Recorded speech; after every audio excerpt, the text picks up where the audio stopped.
y a plein d'idées reçues sur le trouble borderline qu'il faut qu'on arrête de propager, donc on va en parler pour casser ces mythes. Les borderlines sont incapables d'avoir des relations stables.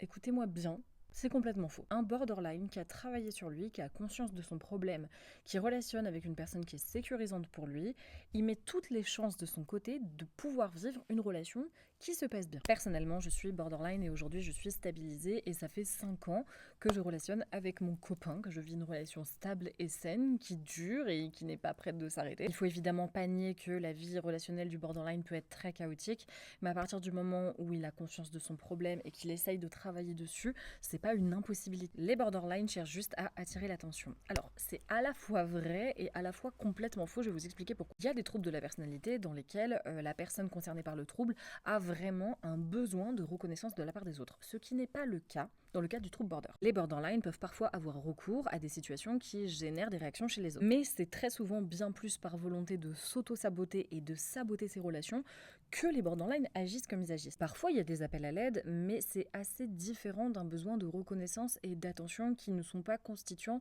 du trouble borderline. Les borderline sont des manipulateurs. Alors, oui et non, encore une fois, on va expliquer. Le borderline, il vit dans une insécurité maladive et notamment une grande peur de se faire abandonner par les autres. Et en fait, pour contrer cette peur de l'abandon, il est prêt à mettre en place des trucs de zinzin pour que ça n'arrive pas. Donc oui, pour éviter certaines situations qui lui sont insupportables, ça peut lui arriver de manipuler. Mais en réalité, il n'y a pas de volonté perverse dans cette manipulation. Si ça vous intéresse d'en savoir plus, j'ai fait une vidéo super détaillée sur la manipulation dans le cadre du trouble borderline. Le trouble borderline, en réalité, n'existe pas et c'est juste une façon de parler d'une femme qui est émotionnellement instable. De la même manière que tous les autres troubles, toutes les maladies mentales, une maladie ou un trouble existe parce qu'à un moment donné, on décide de le référencer dans le DSM-5 des médecins et il n'y a que ça qui fait foi. Donc si vous voulez, on peut discuter longuement sur la légitimité ou non de regrouper tout plein de symptômes autour du nom d'un trouble et de les mettre dans un papier comme le DSM-5 des médecins. Et comme on a la flemme de faire ça, on va répondre plus pragmatiquement autour du fait que le trouble borderline, c'est bel et bien un trouble, un fonctionnement